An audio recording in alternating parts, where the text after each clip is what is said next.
Hello നമസ്കാരം, എല്ലാവർക്കും ഇന്നത്തെ സ്വർണ്ണവില അറിയിക്കുന്ന ഗോൾഡ് റേറ്റ് ടുഡേ ചാനലിലേക്ക് സ്വാഗതം.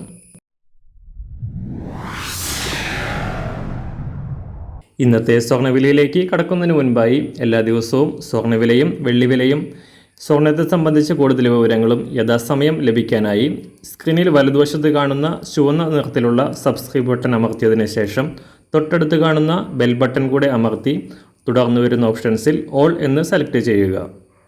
വീഡിയോ ഇഷ്ടമായാൽ ഒരു ലൈക്ക് നൽകാനും നിങ്ങളുടെ നിർദ്ദേശങ്ങൾ കമൻറ്റ് ചെയ്യാനും കൂടെ ശ്രദ്ധിക്കുക. ഇന്ന് 2024 ഡിസംബർ മാസം 10-ാം തീയതി, വൃശ്ചിക മാസം 25-ാം തീയതി ചൊവ്വാഴ്ച, സമയം രാവിലെ 6 മണി. കഴിഞ്ഞ ദിവസം വീഡിയോയിൽ സൂചിപ്പിച്ചിരുന്നതുപോലെ സ്വർണ്ണവില വീണ്ടും ഉയരുകയാണ്.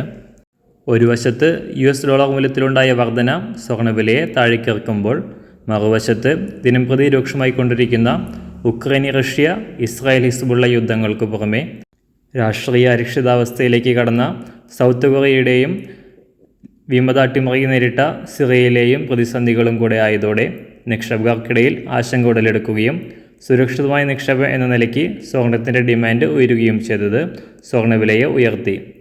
അന്താരാഷ്ട്ര മാർക്കറ്റിൽ ഇന്നലെ രാവിലെ $2,640 പരിധിയിലായിരുന്ന സ്വർണ്ണവില $2,670 പരിധിയിലാണ് ഇപ്പോഴുള്ളത്.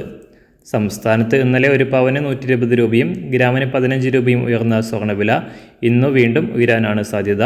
ഇന്ന് രാവിലെ സ്വർണ്ണവില അന്താരാഷ്ട്ര മാർക്കറ്റിൽ ഒരു ഔൺസ് സ്വർണത്തിന് $2,664.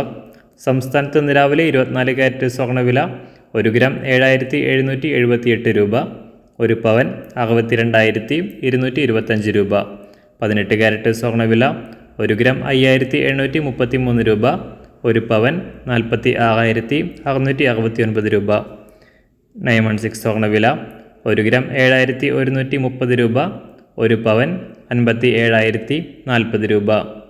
സംസ്ഥാനത്ത് നിന്ന് വെള്ളിവില 1 ഗ്രാം 100 രൂപ, 1 കിലോ 1,00,000 രൂപ. ഇന്നത്തെ മാറി വരുന്ന പുതിയ സ്വർണ്ണവില ഇന്ന് രാവിലെ 10 മണിക്ക് ശേഷം പുതിയ വീഡിയോയിലൂടെ നിങ്ങളെ അറിയിക്കുന്നതാണ്. അതുപോലെ തന്നെ നമ്മുടെ ഫേസ്ബുക്ക്, ഇൻസ്റ്റാഗ്രാം അക്കൗണ്ടുകൾ വഴി കൂടുതൽ അപ്ഡേറ്റുകൾ നിങ്ങൾക്ക് ലഭിക്കുന്നതാണ്. അതിനായി താഴെ കാണുന്ന ലിങ്ക് ഫോളോ ചെയ്യുക. എല്ലാവർക്കും നല്ലൊരു ശുഭദിനം ആശംസിക്കുന്നു. അതുപോലെ ഇതുവരെ സബ്സ്ക്രൈബ് ചെയ്തിട്ടില്ലാത്തവർ സബ്സ്ക്രൈബ് ചെയ്യാനും കൂടെ ഓർമ്മിപ്പിക്കുന്നു.